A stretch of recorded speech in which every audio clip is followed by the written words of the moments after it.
मध्य प्रदेश की राजनीति में इस समय काफी हलचल है। दीपक जोशी के कांग्रेस में शामिल होने के बाद इंदौर में भी राजनीतिक सरगर्मियां तेज हो गईं। जोशी के पाला बदलने के बाद कई कांग्रेस नेताओं ने बीजेपी के और भी नेताओं के कांग्रेस में शामिल होने के संकेत दे दिए।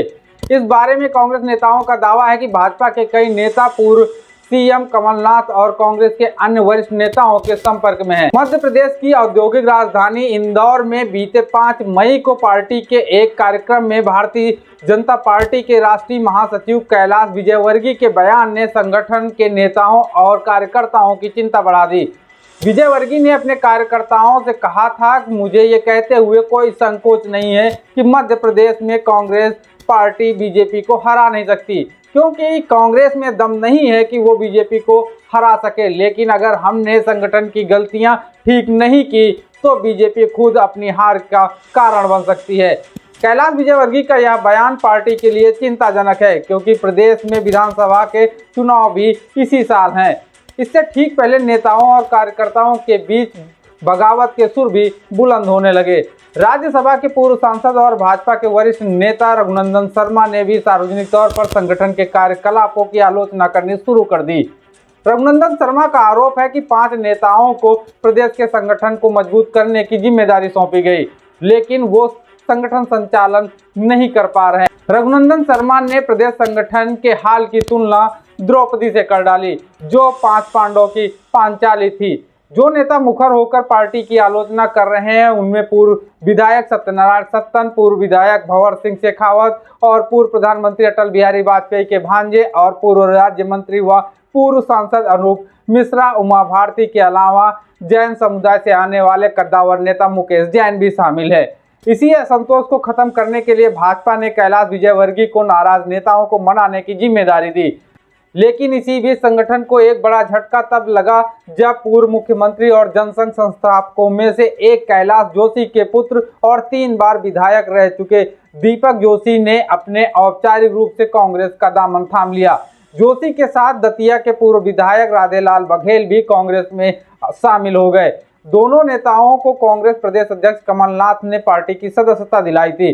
कांग्रेस की सदस्यता लेने के बाद दीपक जोशी बेहद भावुक नजर आए, क्योंकि उनके पिता और पूर्व मुख्यमंत्री कैलाश जोशी भारतीय जनता पार्टी के संस्थापकों में से एक थे और वो संगठन में से एक बड़ा नाम और इज्जत रखते थे। दीपक जोशी ने पार्टी को छोड़ने के बाद उस घटना को याद किया जब उनकी पत्नी की कोरोना की वजह से इंदौर में मौत हो गई थी। उन्होंने आरोप लगाया कि जब उनकी पत्नी की तबीयत बिगड़ने लगी तो उन्होंने मुख्यमंत्री से मदद की गुहार लगाई थी, लेकिन उनको कोई मदद नहीं मिल सकी। एम्बुलेंस की व्यवस्था नहीं हो पाने की वजह से उनकी पत्नी ने दम तोड़ दिया।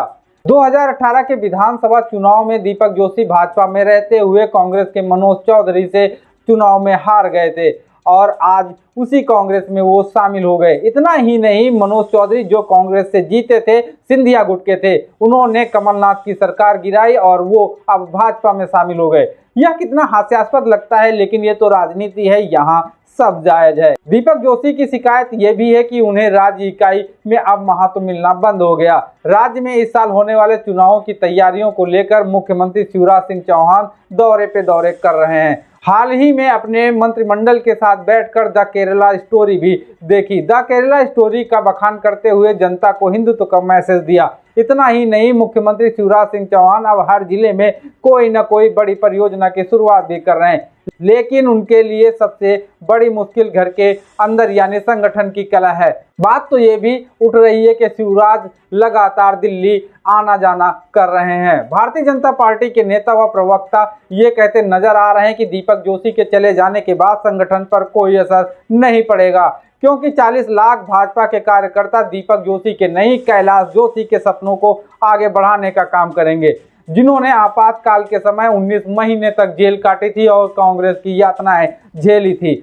हाल ही में मध्य प्रदेश के दौरे पर गए केंद्रीय इस्पात मंत्री फग्गन सिंह ने तंज कसते हुए कहा, भारतीय जनता पार्टी का संगठन विशाल है और यही वजह है कि इसमें सभी को समायोजित कर पाना बहुत मुश्किल होता है और पत्रकारों से वार्ता में दीपक जोशी को चेतावनी देते हुए कहा, मध्य प्रदेश और छत्तीसगढ़ में राजनीति का जो चरित्र है वो उत्तर प्रदेश और बिहार के जैसा नहीं है। मध्य प्रदेश में जिस नेता ने संगठन का साथ छोड़ा वो कुछ कर नहीं पाया, इतिहास इस बात का साक्षी है। पत्रकारों का मानना है कि भाजपा माने या न माने, इस बार उसे न सिर्फ सत्ता विरोधी लहर का सामना करना पड़ रहा है बल्कि पार्टी के अंदर की बगावत ने भी चिंता बढ़ा रखी है। विशेषज्ञ मानते हैं कि भाजपा का संगठन न केवल कमजोर हुआ है बल्कि उसकी सत्ता पर निर्भरता भी बढ़ गई। जिस पार्टी को कुशाभाऊ ठाकरे, कैलाश जोशी, नारायण प्रसाद गुप्ता, प्यारेलाल खंडेवाल और सुंदरलाल पटवा ने प्रदेश में खड़ा किया था, वो शिवराज सिंह चौहान के कार्यकाल में सत्ता के इशारों पर काम करने को मजबूर हो गया था। यही कारण है कि मध्य प्रदेश में भाजपा की सत्ता और उसके संगठन में समन्वय की कमी है जो साफ तौर पर दिख रही है। मध्य प्रदेश की भाजपा में मौजूदा समय में कैडर के बजाय गुट चलने लगे। फिलहाल भाजपा में 3 गुट तो प्रमुख तौर पर दिख रहे हैं। पार्टी का संगठन शिवराज सिंह चौहान का खेमा और ज्योतिरादित्य सिंधिया का खेमा। एक गुट उन लोगों का भी बन रहा है जो संगठन में अपने आप को उपेक्षित महसूस करने लगे हैं। भारतीय जनता पार्टी को फिलहाल संगठन के असंतुष्ट नेताओं से निपटने की सबसे बड़ी जिम्मेदारी है, जिसे पूरा किए बिना उन्हें चुनाव में बेहतर परिणामों की कोई गारंटी नहीं मिल सकती।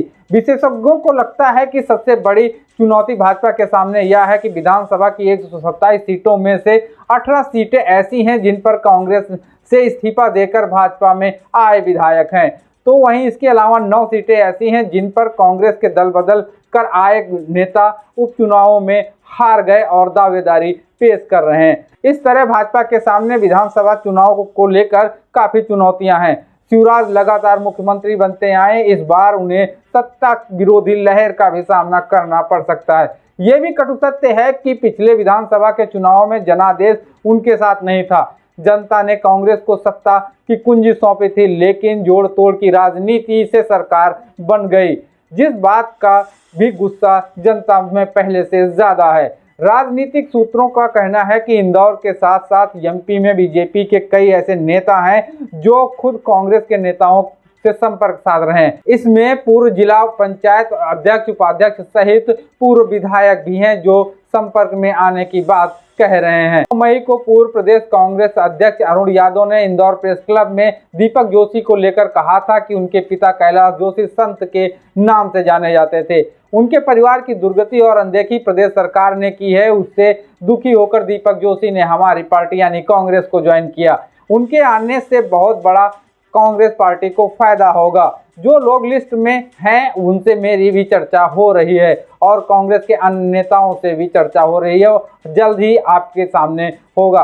हाल ही में इंदौर में कांग्रेस ने धर्म रक्षा यात्रा निकाली, जिसमें शामिल होने पूर्व मंत्री व विधायक सज्जन वर्मा भी पहुंचे। यहाँ पर उन्होंने मीडिया के एक सवाल का जवाब देते हुए कहा, बीजेपी के कई नेता कमलनाथ और हमारे संपर्क में हैं। मध्य प्रदेश में बीजेपी नेताओं को एहसास हो गया है कि आरएसएस और बीजेपी का जो सर्वे आया है उसमें उसे 60 से 70 सीट मात्र ही मिल पाएंगी। वो लोग जो 6 से 7 बार बीजेपी की टिकट जीते और अपने आप को ठगा हुआ महसूस कर रहे हैं, इसलिए उनका मोह बीजेपी से भंग हो गया और वो अब कांग्रेस की तरफ रुख कर रहे हैं। इस राजनीतिक उठापटक के बीच कांग्रेस नेताओं ने ये स्पष्ट तौर पर साफ कर दिया है कि सिंधिया के साथ जाने वाले कांग्रेस नेताओं को अब दोबारा एंट्री नहीं मिलेगी। कुछ दिन पूर्व ही दिग्विजय सिंह ने कहा था कि सिंधिया के साथ जो कांग्रेस नेता पैसे में बिक कर गए उनमें से एक को भी कांग्रेस में वापस जगह नहीं मिलेगी। अगर पूरे विश्लेषण को देखा जाए तो मध्य प्रदेश में भाजपा की स्थिति खस्ता हाल नजर आ रही है। हालांकि ये तो चुनाव तय करेंगे कि कौन राजा होगा, कौन रंक होगा। आज के एपिसोड में बस इतना ही। कल किसी और विश्लेषण के साथ मिलेंगे, तब तक के लिए राम राम, दुआ सलाम।